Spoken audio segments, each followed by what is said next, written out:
ओम शांति। आज 30 जनवरी 2025 बाबा के महावाक्य है, मीठे बच्चे, इस पुरानी दुनिया में कोई भी सार नहीं है, इसलिए तुम्हें इससे दिल नहीं लगानी है। बाप की याद टूटी तो सज़ा खानी पड़ेगी। प्रश्न है, बाप का मुख्य डायरेक्शन क्या है, उसका उल्लंघन क्यों होता है? उत्तर, बाप का डायरेक्शन है, किसी से सेवा मत लो क्योंकि तुम खुद सर्वेंट हो, परंतु देह अभिमान के कारण बाप के इस डायरेक्शन का उल्लंघन करते हैं। बाबा कहते, तुम यहाँ सुख लेंगे तो वहाँ का सुख कम हो जाएगा। कई बच्चे कहते हैं, हम तो इंडिपेंडेंट रहेंगे, परंतु तुम सब बाप पर डिपेंड करते हो। गीत है, दिल का सहारा टूट ना जाए। ओम शांति। शिव भगवानुवाच अपने सालिग्रामों प्रति। शिव और सालिग्राम को तो सब मनुष्य जानते हैं, दोनों निराकार हैं।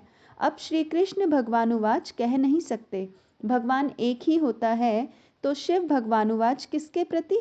रूहानी बच्चों प्रति। बाबा ने समझाया है, बच्चों का अब कनेक्शन है ही बाप से, क्योंकि पतित पावन ज्ञान का सागर, स्वर्ग का वर्षा देने वाला तो शिव बाबा ही ठहरा। याद भी उनको करना है। ब्रह्मा है उनका भाग्यशाली रथ, रथ द्वारा ही बाप वर्षा देते हैं। ब्रह्मा वर्षा देने वाला नहीं है, वह तो लेने वाला है। तो बच्चों को अपने को आत्मा समझ बाप को याद करना है। मिसाल समझो, रथ को कोई तकलीफ होती है, वह काढ़ने अकाढ़ने बच्चों को मुरली नहीं मिलती है, तो बच्चों का सारा अटेंशन जाता है शिव बाबा तरफ। वह तो कभी बीमार पड़ नहीं सकते। बच्चों को इतना ज्ञान मिला है, वह भी समझा सकते हैं। प्रदर्शनी में बच्चे कितना समझाते हैं। ज्ञान तो बच्चों में है ना, हर एक की बुद्धि में चित्रों का ज्ञान भरा हुआ है। बच्चों को कोई अटक नहीं रह सकती। समझो, पोस्ट का आना जाना बंद हो जाता है, स्ट्राइक हो जाती है, फिर क्या करेंगे? ज्ञान तो बच्चों में है। समझाना है, सतयुग था, अब कलयुग पुरानी दुनिया है। गीत में भी कहते हैं, पुरानी दुनिया में कोई सार नहीं है, इससे दिल नहीं लगानी है, नहीं तो सजा मिल जाएगी। बाप की याद से सजाएं कटती जाएंगी। ऐसा ना हो बाप की याद टूट जाए, फिर सजा खानी पड़े और पुरानी दुनिया में चले जाए। ऐसे तो ढेर गए हैं जिनको बाप याद भी नहीं है। पुरानी दुनिया से दिल लग गई, ज़माना बहुत ख़राब है, कोई से दिल लगाई तो सज़ा बहुत मिलेगी। बच्चों को ज्ञान सुनना है, भक्ति मार्ग के गीत भी नहीं सुनने हैं। अभी तुम हो संगम पर, ज्ञान सागर बाप द्वारा तुमको संगम पर ही ज्ञान मिलता है। दुनिया में यह किसको पता नहीं है कि ज्ञान सागर एक ही है। वह जब ज्ञान देते हैं तब मनुष्यों की सद्गति होती है। सद्गति दाता एक ही है, फिर उनकी मत पर चलना है। माया छोड़ती कोई को भी नहीं है। देह अभिमान के बाद ही कोई न कोई भूल होती है। कोई सेमी कामवश हो जाते हैं, कोई क्रोधवश। मनसा में तूफान बहुत आते हैं, प्यार करें ये करें, कोई के शरीर से दिल नहीं लगानी है। बाप कहते हैं, अपने को आत्मा समझो तो शरीर का भान ना रहे, नहीं तो बाप की आज्ञा का उल्लंघन हो जाता है।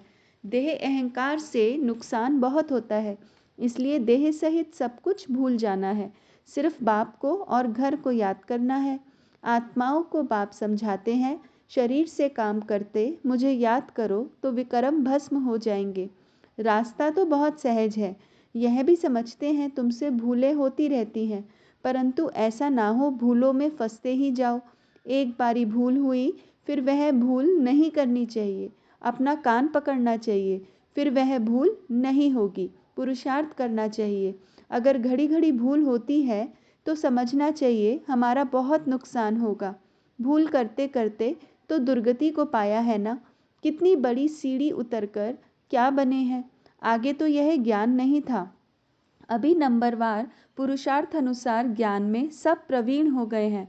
जितना हो सके अंतर्मुखी भी रहना है, मुख से कुछ कहना नहीं है। जो ज्ञान में प्रवीण बच्चे हैं वह कभी पुरानी दुनिया से दिल नहीं लगाएंगे। उनकी बुद्धि में रहेगा, हम तो रावण राज्य का विनाश करना चाहते हैं। यह शरीर भी पुराना रावण संप्रदाय का है, तो हम रावण संप्रदाय को क्यों याद करें, एक राम को याद करें। सच्चे पिताव्रता बने ना। बाप कहते हैं, मुझे याद करते रहो तो तुम्हारे विक्रम विनाश हो जाएंगे। पिताव्रता अथवा भगवान व्रता बनना चाहिए। भक्त भगवान को ही याद करते हैं कि हे भगवान, आकर हमें सुख शांति का वर्षा दो। भक्ति मार्ग में तो कुर्बान जाते हैं, बलि चढ़ते हैं। यहाँ बलि चढ़ने की तो बात है नहीं। हम तो जीते जी मरते हैं, गोया बलि चढ़ते हैं। यह है जीते जी बाप का बनना, क्योंकि उनसे वर्षा लेना है, उनकी मत पर चलना है।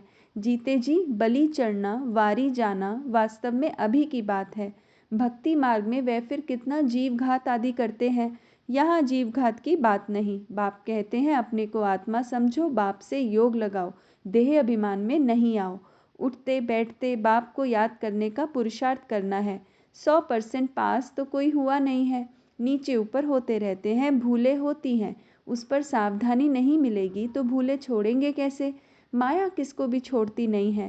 कहते हैं बाबा हम माया से हार जाते हैं, पुरुषार्थ करते भी हैं, फिर पता नहीं क्या होता है।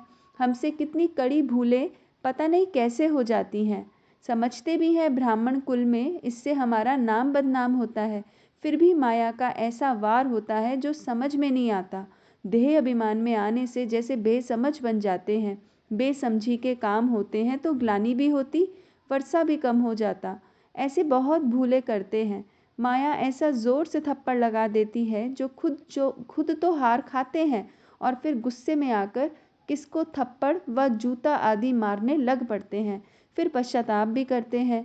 बाबा कहते हैं कि अब तो बहुत मेहनत करनी पड़े, अपना भी नुकसान किया तो दूसरे का भी नुकसान किया, कितना घाटा हो गया।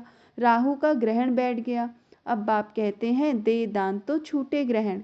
राहु का ग्रहण बैठता है तो फिर वह टाइम लेता है, सीढ़ी चढ़कर फिर उतरना मुश्किल होता है।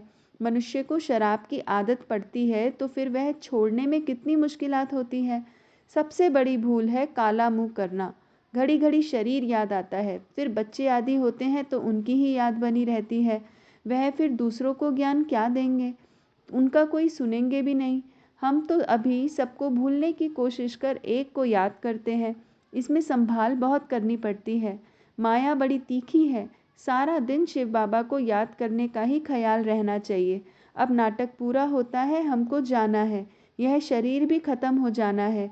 जितना बाप को याद करेंगे तो देह अभिमान टूटता जाएगा और कोई की भी याद नहीं रहेगी।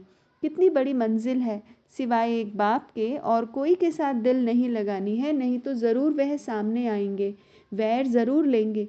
बहुत ऊंची मंजिल है, कहना तो बड़ा सहज है। लाखों में कोई एक दाना निकलता है। कोई स्कॉलरशिप भी लेते हैं, जो अच्छी मेहनत करेंगे ज़रूर स्कॉलरशिप लेंगे। साक्षी हो देखना है कैसे सर्विस करता हूँ।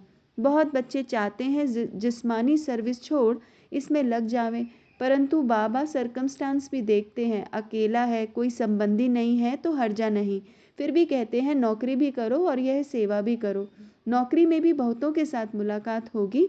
तुम बच्चों को ज्ञान तो बहुत मिला हुआ है, बच्चों द्वारा भी बाप बहुत सर्विस कराते रहते हैं। कोई में प्रवेश कर सर्विस करते हैं, सर्विस तो करनी ही है। जिनके माथे मामला वो कैसे नींद करे। शिव बाबा तो है ही जागती ज्योत। बाप कहते हैं मैं तो दिन रात सर्विस करता हूँ, थकता शरीर है, फिर आत्मा भी क्या करे, शरीर काम नहीं देता है। बाप तो अथक है ना, वह है जागती ज्योत, सारी दुनिया को जगाते हैं। उनका पाठ ही वंडरफुल है, जिसको तुम बच्चों ने भी में भी थोड़े जानते हैं। कालों का काल है बाप, उनकी आज्ञा नहीं मानेंगे तो धर्मराज से डंडा खाएंगे। बाप का मुख्य डायरेक्शन है किसी से सेवा मत लो, परंतु देह अभिमान में आकर बाप की आज्ञा का उल्लंघन करते हैं।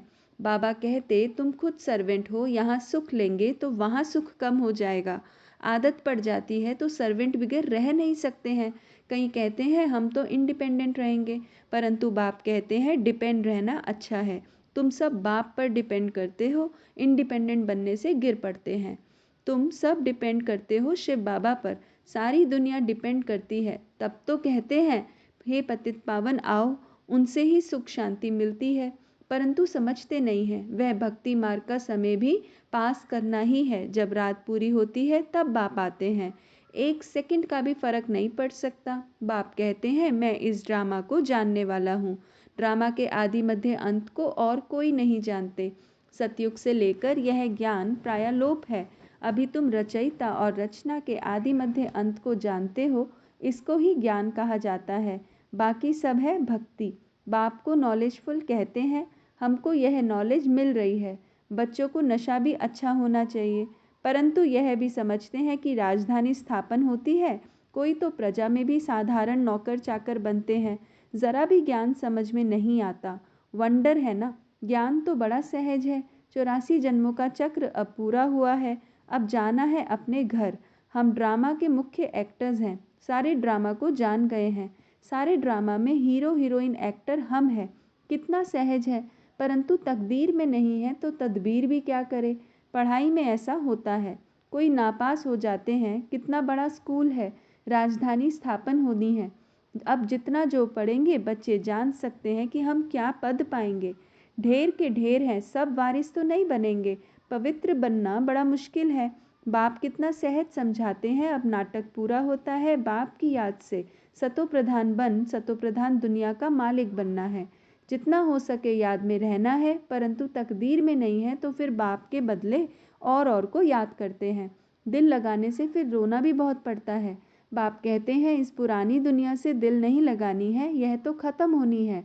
यह और कोई को पता नहीं है, वह तो समझते हैं कलयुग अभी बहुत समय चलना है। घोर नींद में सोए पड़े हैं। तुम्हारी यह प्रदर्शनी प्रजा बनाने के लिए विहंग मार्ग की सर्विस का साधन है। राजा रानी भी कोई निकल पड़ेगा। बहुत है जो सर्विस का अच्छा शौक रखते हैं, फिर कोई गरीब कोई साहूकार है। औरों को आप समान बनाते हैं, उनका भी फायदा तो मिलता है ना। अंधों की लाठी बनना है, सिर्फ यह बतलाना है कि बाप और वर्षे को याद करो, विनाश सामने खड़ा है। जब विनाश का समय नज़दीक देखेंगे तब तुम्हारी बातों को सुनेंगे। तुम्हारी सर्विस भी वृद्धि को पाती जाएगी, समझेंगे बरोबर ठीक है। तुम रड़ियाँ तो मारते रहते हो कि विनाश होना है। तुम्हारी प्रदर्शनी मेला सर्विस वृद्धि को पाती रहेगी। कोशिश करनी है, कोई अच्छा हॉल मिल जाए, किराया देने के लिए तो हम तैयार हैं। बोलो तुम्हारा और ही नाम बाला होगा। ऐसे बहुतों के पास हॉल पड़े होते हैं। पुरुषार्थ करने से 3 पैर पृथ्वी के मिल जाएंगे। जब तक तुम छोटी छोटी प्रदर्शनी रखो, शिव जयंती भी तुम मनाएंगे तो आवाज़ होगा। तुम लिखते भी हो शिव जयंती की छुट्टी का दिन मुकर्रर करो। वास्तव में जन्मदिन तो एक का ही मनाना चाहिए, वही पतित पावन है। स्टैम्प भी वास्तव में असली यह त्रिमूर्ति की है। सत्यमेव जयते, यह है विजय पाने का समय। समझाने वाला भी अच्छा चाहिए। सभी सेंटर्स के जो मुख्य हैं उनको अटेंशन देना पड़े, अपनी स्टैम्प निकाल सकते हैं। यह है त्रिमूर्ति शिव जयंती। सिर्फ शिव जयंती कहने से समझ नहीं सकेंगे। अब काम तो बच्चों को ही करना है। बहुतों का कल्याण होगा तो कितनी लिफ्ट मिलेगी। सर्विस की लिफ्ट बहुत मिलती है। प्रदर्शनी से बहुत सर्विस हो सकती है। प्रजा तो बनेगी ना। बाबा देखते हैं सर्विस पर किन बच्चों का अटेंशन रहता है, दिल पर भी वही चढ़ेंगे। अच्छा, मीठे मीठे सिक्की लदे बच्चों प्रति माता पिता बाप दादा का याद प्यार और गुड मॉर्निंग। रूहानी बाप की रूहानी बच्चों को नमस्ते। हम रूहानी बच्चों की रूहानी माता पिता बाप दादा को याद प्यार गुड मॉर्निंग और नमस्ते। ओम शांति। धारणा के लिए मुख्य सार। पहला पॉइंट है, अगर एक बार कोई भूल हुई तो उसी समय कान पकड़ना है, दोबारा वह भूल ना हो। कभी भी देह अहंकार में नहीं आना है। ज्ञान में प्रवीण बन अंतर्मुखी रहना है। दूसरा है, सच्चा पिताव्रता बनना है, जीते जी बलि चढ़ना है। किसी से भी दिल नहीं लगानी है, बेसमझी का कोई भी काम नहीं करना है। वरदान है, जुदाई को सदा काल के लिए विदाई देने वाले स्नेही स्वरूप भव। जो स्नेही को पसंद है वही स्नेह करने वाले को पसंद हो, यही स्नेह का स्वरूप है। चलना खाना पीना रहना स्नेही के दिल पसंद हो, इसलिए जो भी संकल्प व कर्म करो तो पहले सोचो कि यह स्नेही बाप के दिल पसंद है। ऐसे सच्चे स्नेही बनो जो निरंतर योगी सहज योगी बन जाएंगे। यदि स्नेही स्वरूप को समान स्वरूप में परिवर्तन कर दो तो अमर भव का वरदान मिल जाएगा और जुदाई को सदाकाल के लिए विदाई मिल जाएगी। स्लोगन, स्वभाव इजी और पुरुषार्थ अटेंशन वाला बनाओ। स्वभाव इजी और पुरुषार्थ अटेंशन वाला बनाओ। ओम शांति।